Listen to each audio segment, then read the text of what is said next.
رابعہ بصری رحمت اللہ علیہ کو دنیا سے گئے ہوئے 1200 سال ہو چکے ہیں، لیکن ان کا نام آج بھی زندہ ہے، رابعہ بصری۔ رابعہ بصری نہ کوئی شہزادی تھی، نہ کوئی ملکہ تھی، نہ کوئی وہ خوبصورت تھی، نہ کوئی خاندانی تھی، بلکہ عورت ہونے کے لحاظ سے ہر عیب اس میں تھا۔ ان کی عادت یہ تھی، وہ روزانہ عشاء کی نماز کے بعد غسل کر کے کپڑے بدل کے اپنے خامن سے پوچھتی آپ کو میری ضرورت ہے؟ اگر وہ کہتے کوئی نہیں ہے تو پھر پوچھتی مجھے اجازت ہے؟ وہ کہتے اجازت ہے تو پھر مصلی پہ کھڑی ہو جاتی ہے اور فجر کی نماز تک مصلی پر کھڑی رہتی تھی۔ ان کا خامن جلدی فوت ہو گیا، جوانی میں ہی بیوہ ہو گئی، تو حسن بصری بصرہ کے امام، کیا سارے مسلمانوں کے امام تھے، وہ خود آئے، خود چل کے آئے کہ میں آپ سے شادی کرنا چاہتا ہوں۔ وہ کوئی شادی کا شوق نہیں تھا ان کو، وہ تو اولاد کے قابل نہیں، شکل صرف ان کی نیکی اور ان کا جو اللہ سے تعلق تھا، ان کو یہ لالچ ہوا کہ یہ میری بیوی ہو جائے تو اس کی طفیل شاید میری بخشش ہو جائے۔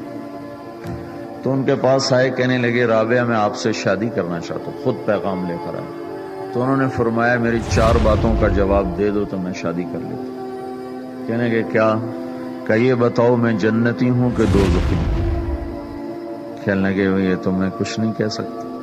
اچھا یہ بتاؤ جب اللہ تعالیٰ قیامت میں اعمال نامے اڑائے گا، کسی کے سیدھے ہاتھ میں آئے گا، کسی کو الٹے ہاتھ میں آئے گا، میرے سیدھے ہاتھ میں آئے گا کہ الٹے ہاتھ میں؟ کہنے لگے یہ بھی کچھ نہیں بتا سکتا۔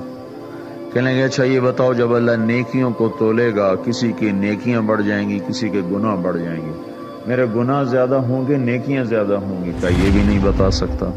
کہ اچھا یہ بتاؤ جب لوگ بول سرات سے گزریں گے، کوئی پار نکل جائیں گے، کوئی نیچے گر جائیں گے، تو میں پار نکلوں گی کہ دوزخ میں گروں گی؟ کہنے لگے یہ بھی میں نہیں بتا سکتا۔ تو پھر فرمایا اچھا جاؤ مجھے تیاری کرنے دو، مجھے ان 4 باتوں کی تیاری کرنی ہے، میرے پاس شادی کے لیے وقت کوئی نہیں ہے۔ جو اللہ سے دوستی لگا لیتے ہیں اللہ دنیا ان کے لیے مسخر کر دیتے، اللہ دنیا ان کے پاؤں میں ڈال دیتے۔ تو جب ان کا انتقال ہوا، رات کو ان کا انتقال ہوا، تو اپنی خادمہ سے کہا بس 2-4 آدمی بلا کے مجھے جلدی سے دفن کر دو، کسی کو نہ بتاؤ، صبح لوگوں کو بتا دینا، اور مجھے کفن دینا میری وہ اس چادر میں جس میں میں تہجد پڑھا کرتی تھی۔ تو انہوں نے راتوں رات دفن کر کے صبح اعلان کیا، شور مچ گیا، ہائے کیوں بتایا، کیوں نہیں بتایا، کیوں؟ تو اگلی رات ان کی خادمہ نے ان کو خواب میں دیکھا، سبز لباس پہنا ہوا، حسن و جمال، سورج چہرے پہ چمک رہا۔ پوچھا آپ کے ساتھ کیا ہوا؟ کہا میرے اللہ نے میرے ساتھ بہت عمدہ معاملہ کیا۔ کہا آپ کی وہ چادر کہاں گئی جس میں آپ کو کفن دیا تھا؟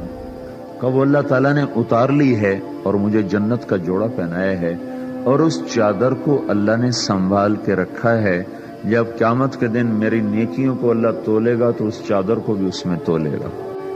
انہوں نے پوچھا منکر نکیر کا کیا ہوا؟ کہا وہ آئے تھے تو انہوں نے مجھ سے کہا من ربکی، تیرا رب کون ہے، تیرا رب کون ہے؟ تو میں نے منکر نکیر سے کہا جس اللہ کو 40 سال نہیں بھلایا اس کو 4 ہاتھ زمین کے نیچے آ کر میں بھول جاؤں گی؟ کہ جس رب کو 40 سال میں نہ بھلا سکی اس کو 4 ہاتھ زمین کے نیچے آ کر میں بھول جاؤں گی؟ تو منکر نکیر نے کہا اب اس کا آگے کیا حساب لینا، چلو بھائی واپس چلو۔